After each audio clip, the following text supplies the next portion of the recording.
Hello guys! Familiar ba to? Familiar ba tong makeup look na to? Is it something very familiar to you if you are a K-pop avid fan? Yes, you got it right. I did recreate yung makeup look ni Jennie sa kanyang music video na Kill This Love, and I hope nabigyan ko siya ng justice kasi pinaglaruan ko lang talaga yung aking makeup kit and was able to recreate this specific look. Ayan. If you would like to know kung paano ko siya ginawa and how I did this, then mag-subscribe ka muna sa aking channel because ang dami-dami ko pang gustong i-recreate ng mga makeup looks, ang dami-dami kong gustong subukan ng mga makeup products. So, para at least updated ka naman sa aking bawat uploads, and i-click mo na din yung notification bell. So, if you would like to know guys kung paano ko siya ginawa and how I was able to achieve this look, then keep on watching.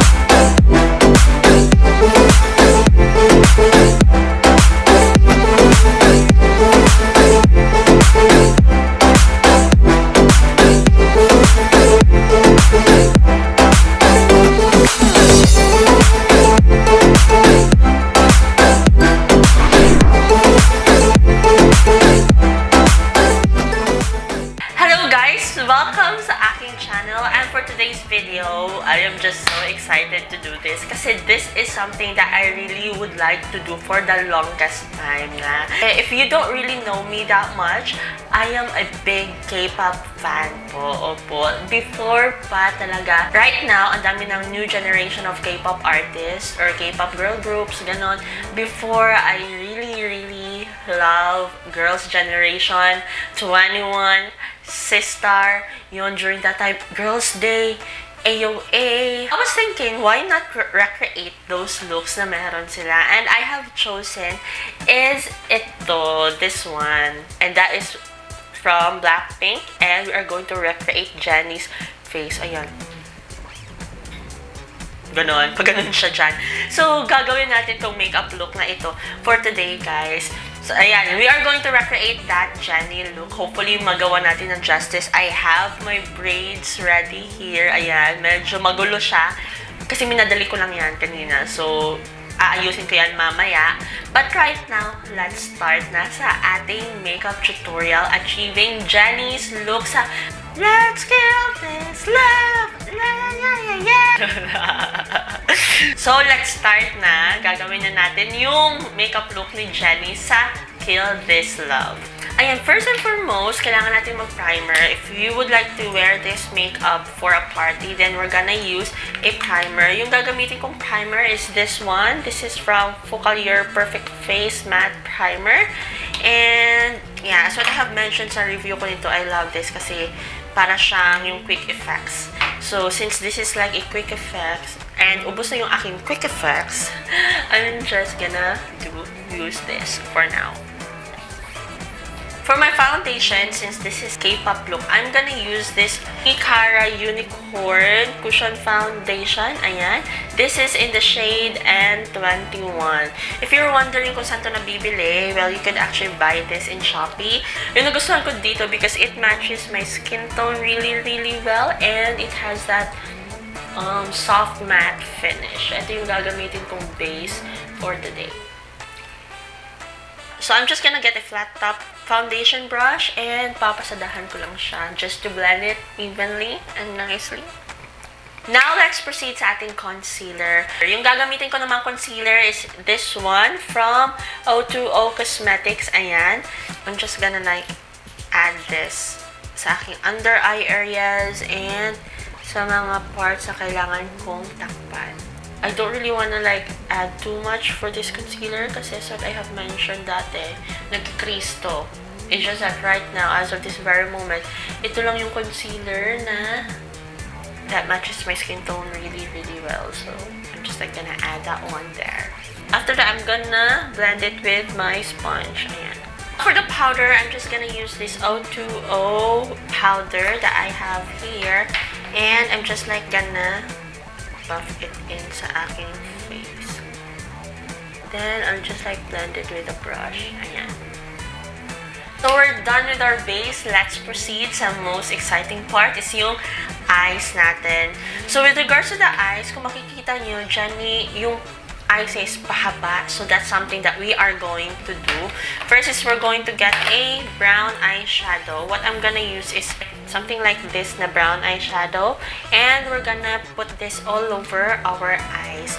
Pero guys, you have to make sure na yung paglagay nyo is from the inner corners pahabang ganyan. Ayan. So, pa-elongate siyang ganyan yung ating mata. So, just do it on this side. On the other eyelids naman. Okay, that's it. So, that is our base. After that, I'm just gonna get a darker brown, this type of color. And I'm just gonna focus that one sa crease, just to intensify the color here. There. Going up. Just to add depth and dimension.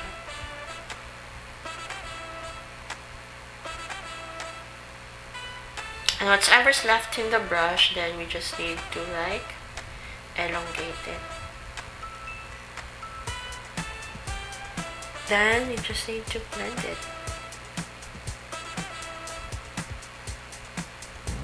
For the same eyeshadow, yung dark brown, we just need to add a little just to smoke it out sa baba ng ating dito.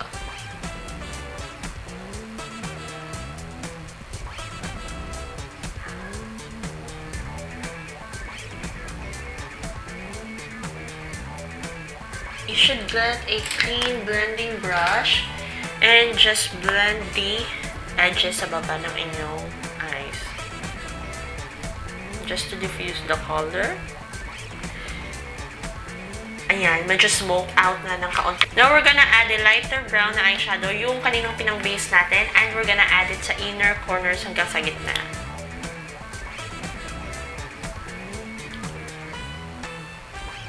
And you can drag it all over na din. Ayan. Sa baba nung darker brown na nilagay natin kanina.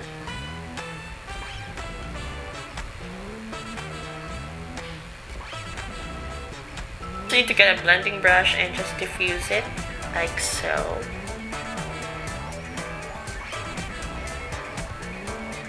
After that, grab a brown eyeliner. In my case, I'm gonna use this Mary Kay. This is an eyebrow liner, but I'm gonna use this as a tight line. And I'm gonna add it dito sa aking waterline. Ayan.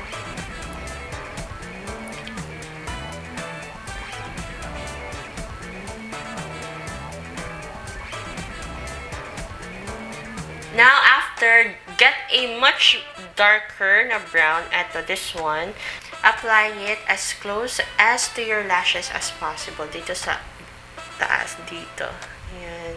Parang ginagawa natin siyang eyeliner.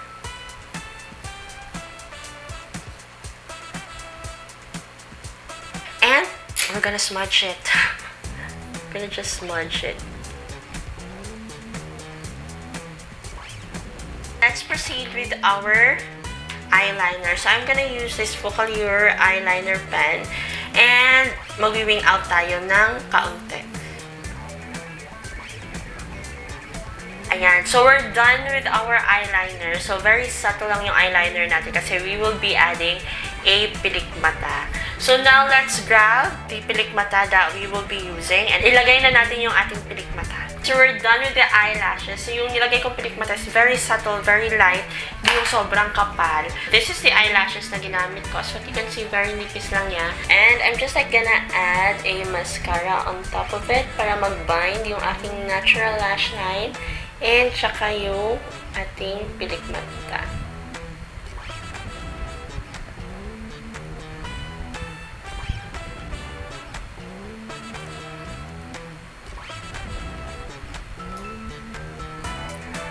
And we're done with the eyelashes. And actually, the eyes is already good. Tapos na po tayo sa mata. Let's proceed with our eyebrows. I'm gonna use this Mary Kay eyebrow pencil. Dun sa makeup look ni Jennie, hindi siya formang-forma talaga. We just need to add or to fill in. So, hindi siya sobrang shaped dun sa eyebrows niya. So, that's something that we are just gonna follow.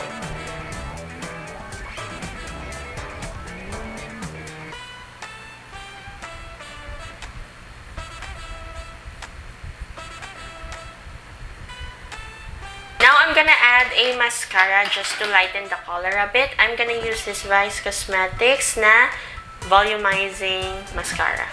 Eyebrow gel pala.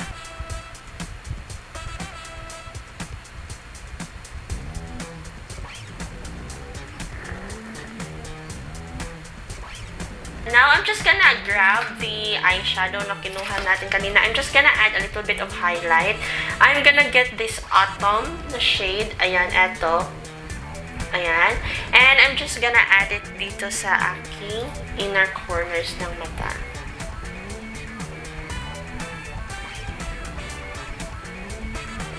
Just a little bit. Just to pop out that specific area. And get a clean blending brush just to blend the edges and to diffuse the color din. Now, let's proceed naman sa ating contour. Since this is a Korean makeup that we're trying to achieve, hindi masyadong pak na pak yung contour ni Jennie doon. So, we're just gonna contour lightly. I'm gonna use this Ice Aura Contour in the shade Confirm. So, yung i-contour ko lang ng sobra-sobra is yung aking forehead.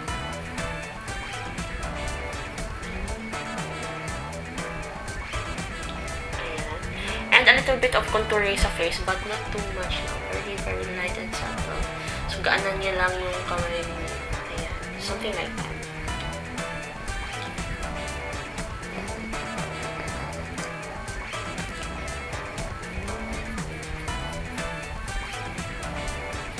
And I'm also gonna like contour my nose very, very lightly lang.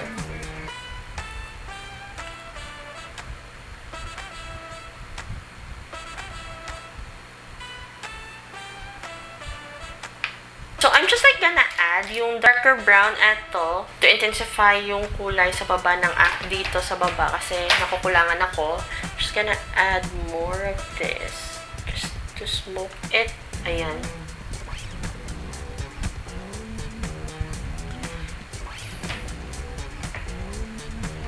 Yung blush ni Jennie doon is a little bit peachy. So, I'm just like gonna grab this specific color. And ito yung gagamitin kong blush. Just to pop a little bit of color lang.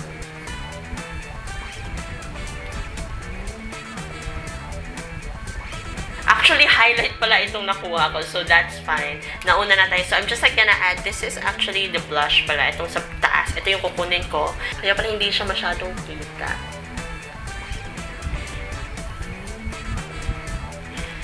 So, yung lips ni Jennie po doon sa video or doon sa ating makeup look na pina-follow is a little bit orangey at the same time gradient. Alright, so yung gagamitin ko pong lipstick is this lipstick from Sunny's Face. This is their Sunny's Lip Dip in the shade Peachy Kinda. Ayan.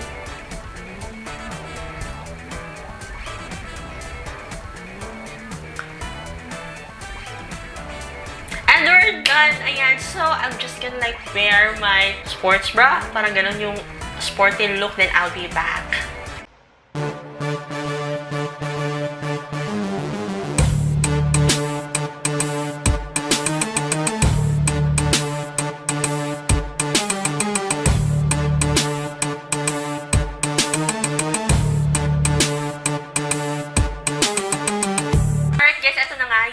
Final look. So, I hope nabigyan ko ng justice yung pag-recreate ko ng makeup look ni Jennie doon sa music video nilang Kill This Love. If you have some requests kung ano yung gusto nyo ipa-recreate na makeup look, either in music videos or kahit saan naman, any other requests, challenges, and stuff like that, just put your comments down below kasi binabasa ko po yung mga comments niya. Alright, so that's it guys for today. Thank you so much for watching. I hope nag-enjoy po kayo dito sa makeup look na ito. So guys, if nagustuhan niyo itong video na to, don't forget to hit on like and make sure to hit on subscribe and the notification bell para updated ka sa aking bawat uploads because I upload 3 times a week. So guys, thank you so much for watching and see you on my next video. Bye!